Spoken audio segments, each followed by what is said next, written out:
Good morning बच्चों। I hope कि खूब बढ़िया होंगे और खूब अच्छे से पढ़ाई कर रहे होंगे। तो अभी हम लोग सदिश चैप्टर पढ़ रहे थे। तो सदिश में मतलब समतल में गति इसको कह सकते हैं। तो इसी चैप्टर में हमने लास्ट टाइम में पढ़ा था सदिशों को कैसे जोड़ा जाता है।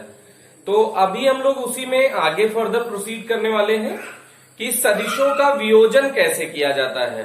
तो सदिश वियोजन अभी हम लोग सीखने वाले हैं। रिजोल्यूशन ऑफ वेक्टर, सदिशों का वियोजन।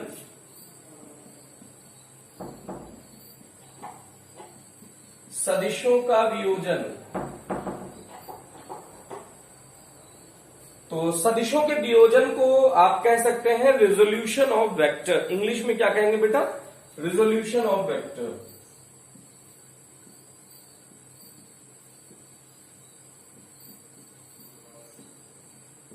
ये है अब आपका चैप्टर का टॉपिक, सदिशों का वियोजन। तो सदिशों के वियोजन में हम लोग सदिश राशियों को वियोजित कब करते हैं?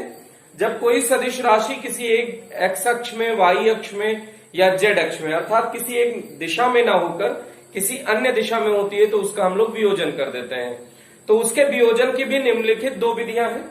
एक तो द्विविमीय निर्देश तंत्र में वियोजन, एक त्रिविमीय निर्देश तंत्र में वियोजन। तो पहला क्या है बेटा? द्विविमीय निर्देश तंत्र में वियोजन। द्विविमीय निर्देश तंत्र में वियोजन। और दूसरा क्या है? त्रिविमीय निर्देश तंत्र में वियोजन। तो अभी हम लोग पहले पढ़ने जा रहे हैं द्विविमीय निर्देश तंत्र में वियोजन। जब द्विविमीय निर्देश तंत्र में वियोजन आप अच्छे से सीख लेंगे तो ही त्रिविमीय निर्देश तंत्र में आपको वियोजन समझ में आएगा। तो अभी देखिएगा, मान लेते हैं कि ये कोई एक्स अक्ष वाई अक्ष है। तो इसमें ये कोई सदिश ए है, ये वाई अक्ष है, ये एक्स अक्ष है। तो ये सदिश एक्स या वाई में ना होकर किसी अन्य दिशा में है, तो इसका कुछ इसका नाम दे देते हैं। ये ए वेक्टर है तो इसका नाम कुछ दे देते हैं ओपी। तो P से एक्स अक्ष पे आप इसका एक्स अक्ष में वियोजन करना है। मान लेते हैं कि ये थीटा कोण पर है, तो P से एक इस पर क्या डाल दीजिए? लंब डाल दीजिए एक्स अक्ष पे। जैसे ये ऐसे सदिश है ऐसे, तो इस बिंदु से एक्स अक्ष पे लंब डाल देते हैं। तो यहां पे इसको हमने कुछ कहा n, और इसी तरह से P से बिंदु Y पे लंब डाल देते हैं, तो इसको हमने कहा m। तो बिंदु P, जैसे किसका घटक वियोजन करना है बेटा? P का घटक वियोजन करना है, तो उसे हम किस पे डाल दें? अगर P का प्रक्षेप x अक्ष पे ले लेते हैं और P का प्रक्षेप y अक्ष में ले लेते हैं। अगर दो अक्ष में है, x और y में ही है, z में होता तो z अक्ष में भी प्रक्षेप लेते बेटा। अब देखिएगा, जो x अक्ष के अनुदिश आपने वियोजित किया है तो इसको हम लोग ax कह सकते हैं, और y अक्ष के अनुदिश वियोजित किया है तो इसको ay कह सकते हैं सदिश रूप में। a वेक्टर का x अक्ष के अनुदिश जो घटक है वो ax है, और y अक्ष के अनुदिश घटक क्या है? ay है। अब सुनिएगा, हम लोगों के कोर्स में मुक्त सदिश है, तो इसको देखिए, ay को यहां से उठाइए, यहां लगा दीजिए। महसूस करिए बेटा हम क्या कह रहे हैं। इस ay को यहां पे लगा दिया, तो ऐसे रेड कलर से हम इसको ऐसे बना देते हैं, उसी के चिपका के एकदम। ये ay है, ये ay है बेटा। ये ay होगा कि नहीं होगा, पहले ये बताइए आप। अगर ये ay है तो मुक्त सदिश है, यहां विस्थापित कर देंगे तो ये भी ay होगा। तो अब देखिए, त्रिभुज बन गया आपका, त्रिभुज ONP में ये त्रिभुज बन गया। इसमें अब त्रिभुज के नियम से हमने क्या पढ़ा था बेटा? पूंछ से सिर पॉजिटिव ले लीजिए, पूंछ से सिर पॉजिटिव ले लीजिए, और कोई सर से पूछ आ जाए तो निगेटिव ले लीजिए। तो इस त्रिभुज में इसी बिंदु से चल रहे हैं O से, तो ऐसे हम लोग चलने जा रहे हैं। यहां से यहां जाएंगे, फिर यहां वापस आ जाएंगे। तो जिस बिंदु से चले अगर उसी बिंदु पर आ जाते हैं तो विस्थापन क्या हो जाता है? शून्य। तो इसका मतलब है कि उसमें हम इक्वल टू शून्य लिख सकते हैं। तो यहां से यहां तक गए तो पूंछ से सिर जा रहे हैं, पॉजिटिव लेंगे, तो ON वेक्टर फिर देखिए ये ए वाई ही तो यहां विस्थापित किया, तो ऊपर इसका नीचे पूंछ है ऊपर सिर है, तो एनपी प्लस एनपी माइनस देखिए यहां हो जाएगा क्योंकि सर से पूंछ की तरफ आ रहे हैं, तो पीओ उसी बिंदु पर वापस आ गए तो ये इक्वल्स हो जाएगा 0। अब वैल्यू रख दो बेटा, ये इसकी वैल्यू क्या है ए एक्स प्लस ए वाई और माइनस ए वेक्टर इक्वल 0, तो ए वेक्टर हो जाएगा a x plus a Y. ये हो गया बेटा। अब अगर हम इसे एकांक सदिश के रूप में इसी को लिखें, एकांक सदिश के रूप में,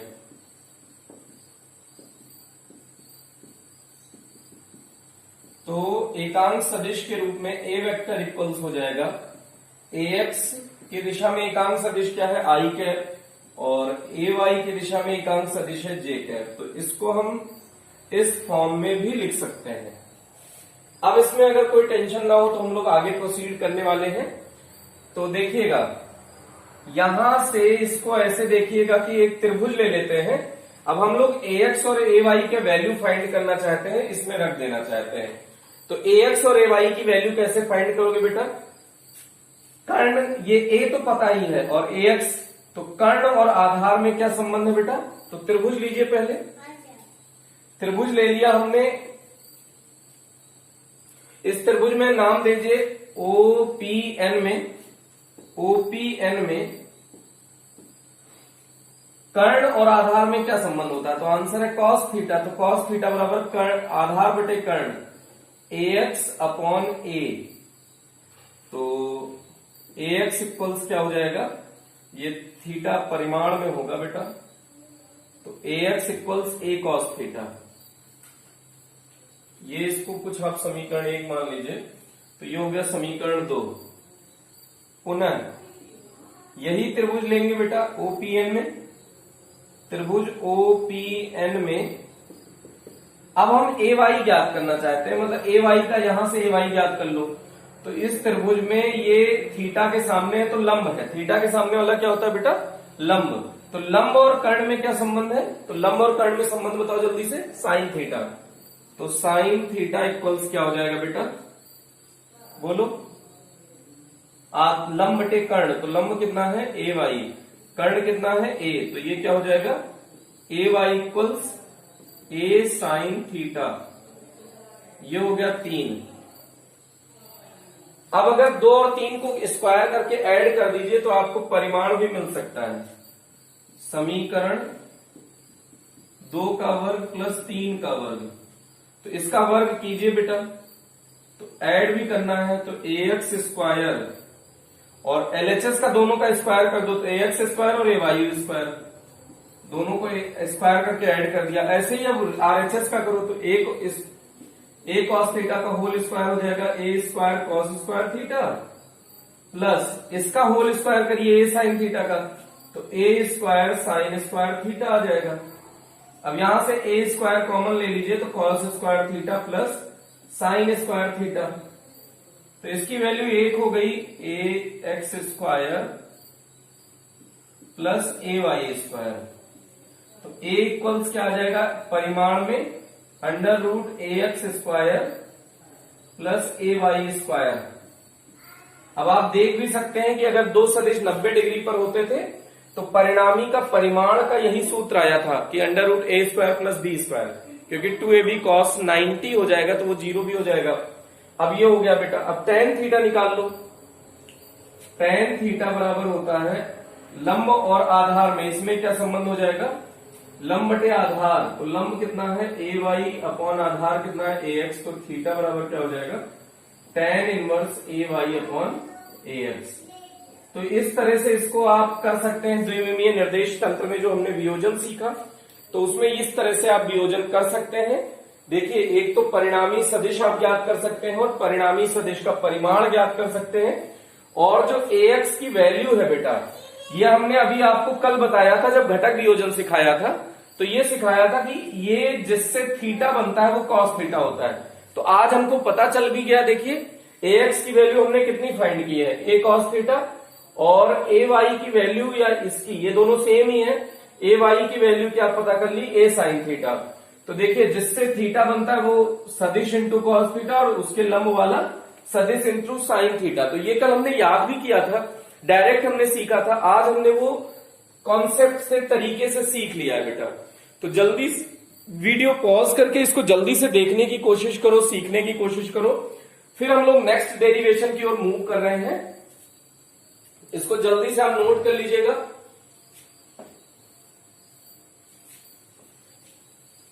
इरेज कर रहे हैं बेटा, आप वीडियो पॉज करके नोट करिएगा।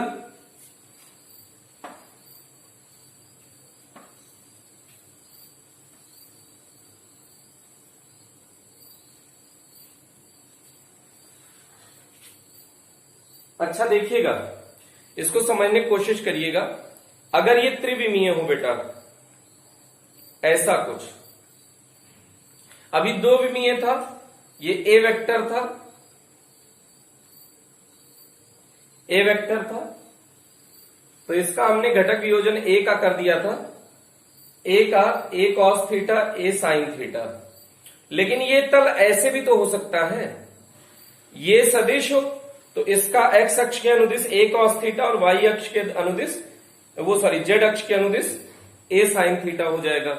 ये ऐसे भी तो हो सकता है, ये वाला, मतलब इस तल में हो तो अगर ए ऐसे है तो उसका ये घटक क्या हो जाएगा, ए कॉस थीटा, और ये घटक क्या हो जाएगा, ए साइन थीटा।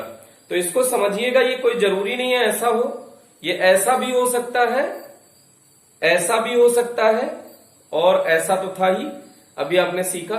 तो इस तरह से हम लोग इसको सीखने जा रहे हैं त्रिविमीय वाला। तो त्रिविमीय में कुछ डायग्राम ये है बेटा, ये त्रिविमीय तल हो गया, एक्स अक्षीय हो गया, वाई अक्षीय हो गया, जेड अक्षीय हो गया। अब ये कोई सदिश ऐसा है बेटा, ऐसा, ये ना तो एक्स में है, ना तो वाई में है, ना तो जेड में है। इसको समझने की कोशिश करना बेटा, ऐसा कुछ।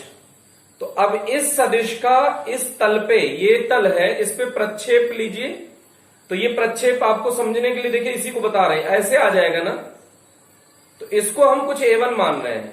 इस a1 का मान क्या हो जाएगा, ये ax है, ये az है, ये ay है, तो a1 का मान हो जाएगा ax प्लस az।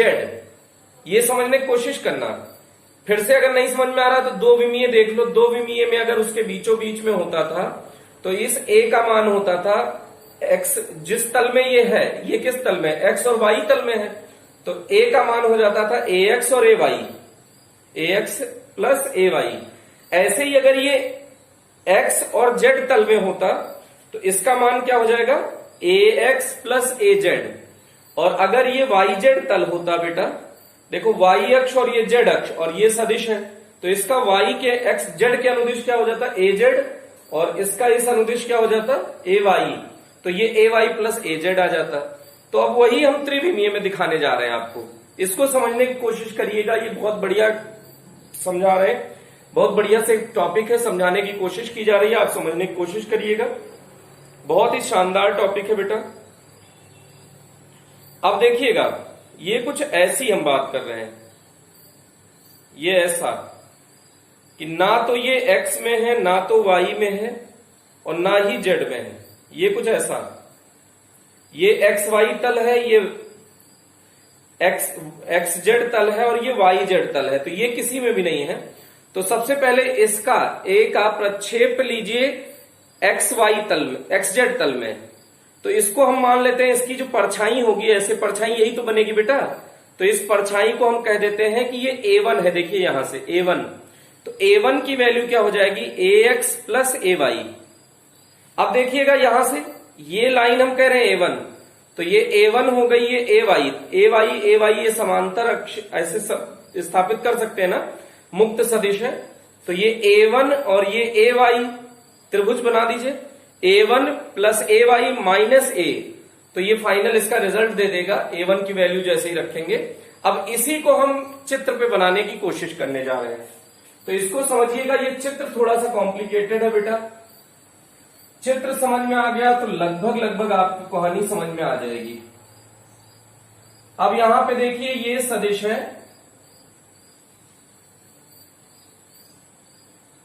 ये ए सदिश है बेटा,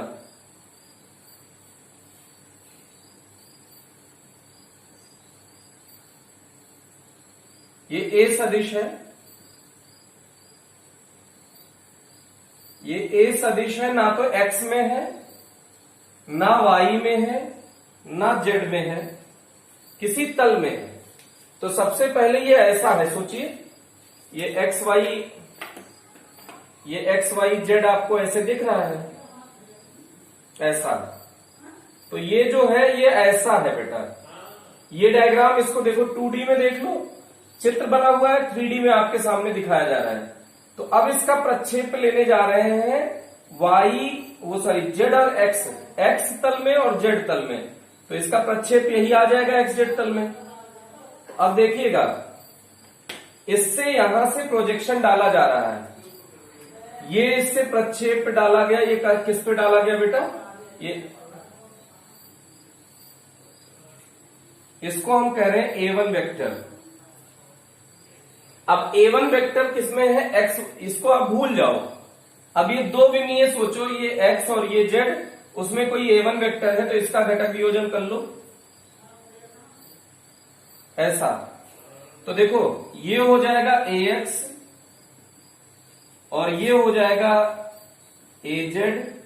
तो AZ को विस्थापित कर लो, यहां ले आओ। AZ को विस्थापित करके जो यहां ला रहे हैं उसको रेड पेन से दिखा रहे हैं बेटा।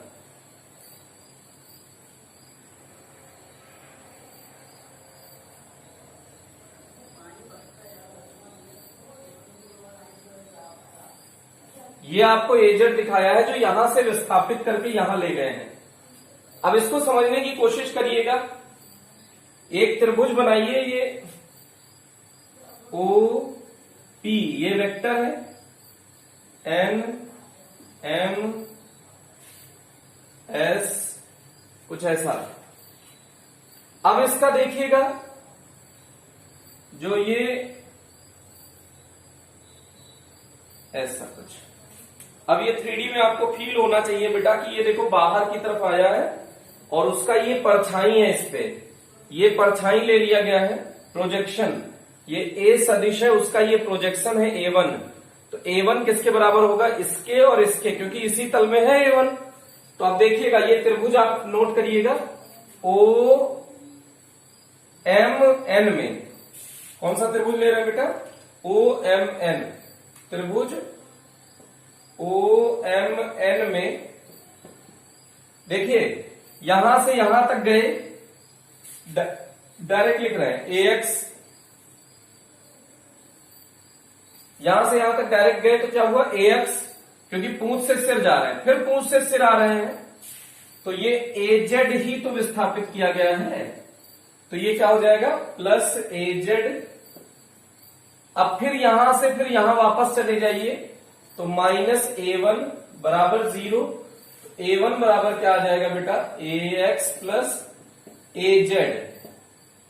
यही हम बोल रहे थे, जो A1 है ये किसके बराबर आ गया, AX प्लस AZ के, क्योंकि ये XZ तल में है बेटा। अब इसको जरा 3D में महसूस करना। देखो ये A1 है, ये AY है और ये A है, ये A है, ये A1 है, ये AY है। तो एक त्रिभुज बन रहा है ना बेटा, देखो इसको ऐसे 3D में।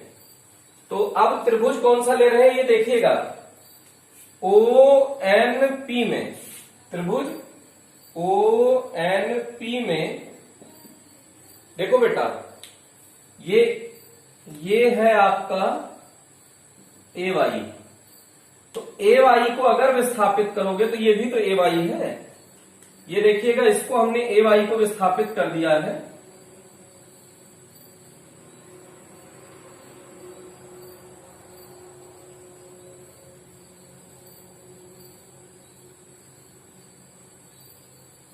ये इसको कह रहे हैं बेटा AY। क्यों, समांतर सदिश, इसको उठा के यहां विस्थापित कर दिया। ये एक्चुअल में नीचे नहीं है बेटा, ये जेड अक्ष ऐसे है ना, तो ये ऐसे है, तो ये ऐसे है, तो ये त्रिभुज बन रहा है बेटा। ये दोनों ध्यान दीजिएगा, इसका और इसका, ये दोनों समांतर है और एक दूसरे के बराबर लंबाई के हैं। ये अगर फील कर ले गए तो आपको समझ में तुरंत आ जाएगा। तो अब त्रिभुज एन पी ले रहे हैं तो आप देखिएगा ओ से चलना शुरू करिए एन की तरफ, तो पूंछ से सिर ये कितना है बेटा A1। फिर कहां चले गए, फिर देखिए एन से पी पे जाइए प्लस AY, और फिर देखिए पी से ओ पे आएंगे तो ये सिर से पूंछ आएंगे तो माइनस ए हो जाएगा बराबर 0। तो ए बराबर क्या हो जाएगा बेटा A1 प्लस AY। अब A1 का मान समीकरण 1 से रखने पर तो AX plus AZ plus AY ए बराबर, या इसको ऐसे एकांक सदिश के रूप में भी लिख सकते हैं तो ए वेक्टर बराबर AX I cap plus AY को पहले लिख दे रहे हैं बेटा AY J cap plus AZ K cap, ये त्रिविमीय है बेटा।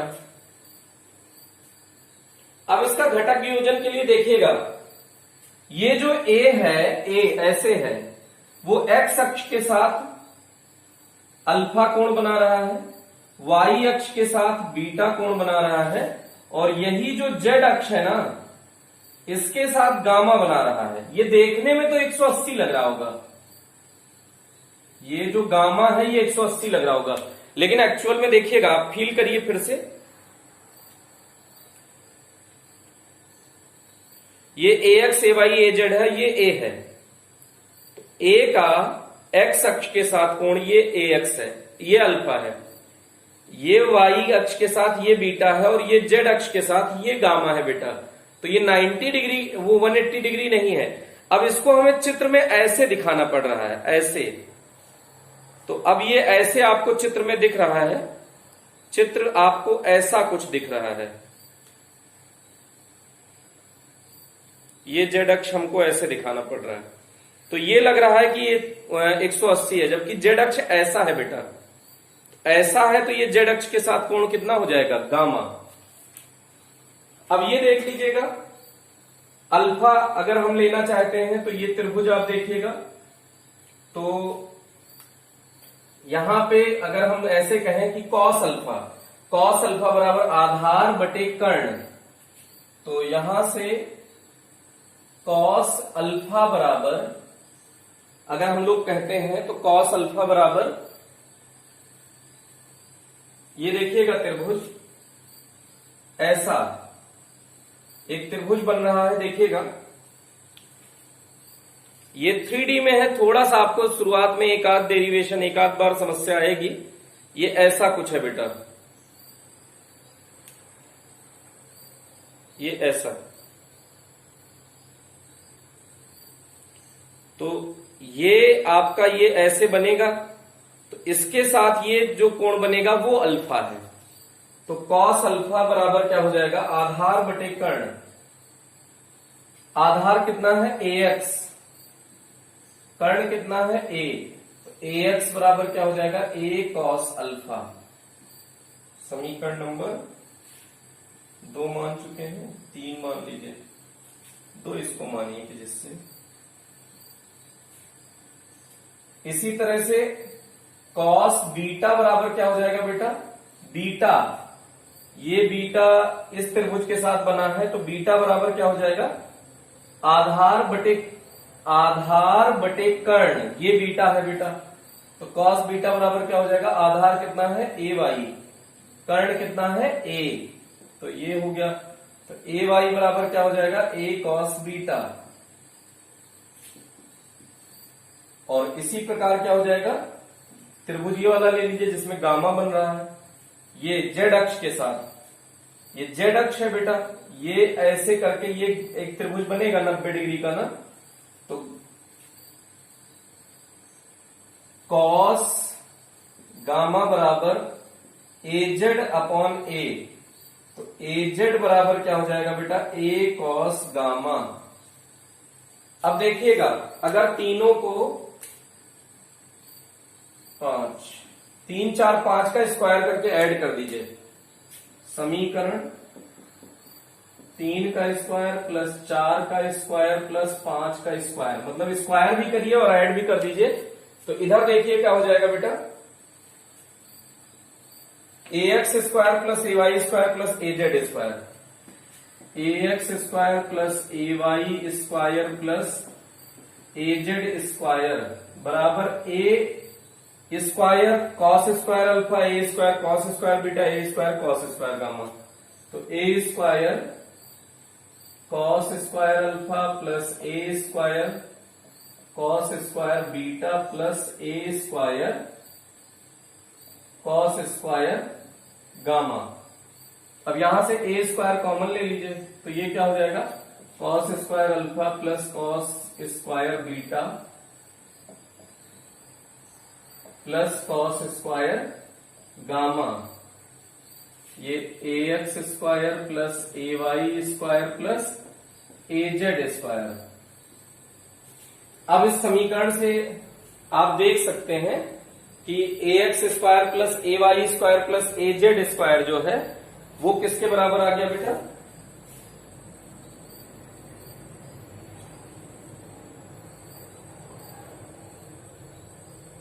ये ए स्क्वायर कॉस स्क्वायर, अब ए स्क्वायर हो गया। अब यहां से आप ये कह सकते हैं कि ये ए x square plus a y square plus a z square, ये अगर आप त्रिभुज इधर से लेंगे, जैसे पहले इसको देखिए, तो ए वन स्क्वायर बराबर क्या हो जाएगा a x square plus a y square, और फिर इस वाले त्रिभुज में ले लेंगे तो a one square plus a y square बराबर ए स्क्वायर आ जाएगा। तो a square plus y square plus z square बराबर ए स्क्वायर आएगा। इसको ऐसे छोड़ दीजिए, देखिएगा अब जैसे अभी द्विविमीय में प्रूव किया है ना कि ये देखिए, अगर ये ऐसा होता और ये ऐसा होता तो ये ए वन बराबर ए एक्स स्क्वायर, ए वन स्क्वायर बराबर ए x square plus a y square आता। तो पहले हम लिख रहे हैं ए वन स्क्वायर बराबर इस वाले त्रिभुज से, त्रिभुज ओ एन एम में ए वन स्क्वायर बराबर ए x square plus a y square. ये कहां से हमने लिया है, द्विविमीय वाले से बेटा। फिर ऐसे देखिएगा,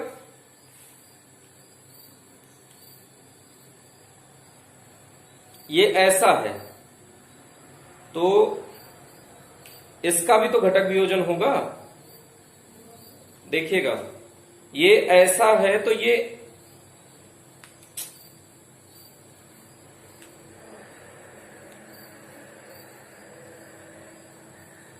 ऐसा है तो ये नीचे A1 है तल में, तो A1 को AY के साथ अगर करेंगे तो ये हो जाएगा कि नहीं A। तो ये देखिएगा A1 square plus AY square बराबर A स्क्वायर हो जाएगा। अगर ये त्रिभुज ले लें, त्रिभुज ONP में A1 का स्क्वायर प्लस AY स्क्वायर, देखिए A1 का स्क्वायर प्लस AY स्क्वायर बराबर A स्क्वायर।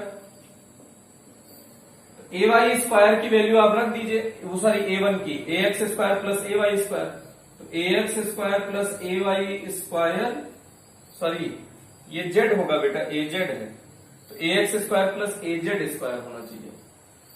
तो A1 की value AX square plus AZ square अगर आपने रखा तो प्लस AY स्क्वायर है ही बराबर A स्क्वायर। तो यहां से देखिए A स्क्वायर और ये दोनों बराबर है, कैंसिल आउट हो गए।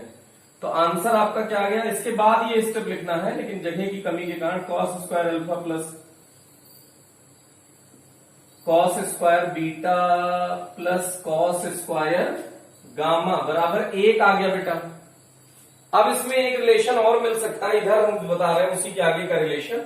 कॉस स्क्वायर की जगह 1 माइनस साइन स्क्वायर अल्फा लिख सकते हो, प्लस कॉस स्क्वायर बीटा की जगह 1 minus sign square beta, plus cos square gamma की जगह 1 माइनस साइन स्क्वायर गामा, ये बराबर 1 के है ही है। अब 1 1 1 3 हो गया, 3 माइनस कॉमन ले लो, sine square alpha plus cos square alpha, वो sorry sine square beta plus sine square gamma बराबर 1 है। अब ये ऋणात्मक है तो उधर ले जाइए, धनात्मक 1 को इधर ले आइए, तो क्या आ गया sign square alpha plus sine square beta plus sine square gamma बराबर 2। इसी में रखना है बेटा। कॉस स्क्वायर अल्फा की जगह 1 minus sign square alpha, 1 minus sign square beta, 1 minus sign square gamma. तो 1 1 1 3 हो गया, 3 माइनस साइन स्क्वायर अल्फा, अगर minus sign square beta minus sign square gamma, तो माइनस वाले को उधर लेके चले जाएंगे तो प्लस हो जाएगा, तो प्लस हो गया sign square alpha sign square beta sine square gamma. और 1 इधर ले जाएंगे तो इधर 3 था, तो 3 में से 1 जाएगा 2 हो जाएगा। तो ये दो रिलेशन मिलता है आपको इस वाले 3D वाले के वियोजन से। तो इसको आप अच्छे से समझने की कोशिश करिएगा। ये त्रिविमीय वाला थोड़ा सा आपको फील करना पड़ेगा तभी ये समझ में आएगा। लेकिन इसको तभी समझने की कोशिश करिएगा जब द्विविमीय आप अच्छे से सीख लीजिएगा। और अगर फिर भी आपको कोई समस्या आती है, आपको समझ में नहीं आता है, तो कमेंट सेक्शन में बताइएगा कि सर ये त्रिविमीय निर्देश तंत्र वाला रिपीट करें, तो उसको हम रिपीट कर देंगे बेटा। तो आज के लिए इतना ही, तब तक के लिए अच्छे से पढ़ते रहिए, हंसते मुस्कुराते रहिए और आगे बढ़ते रहिए। धन्यवाद।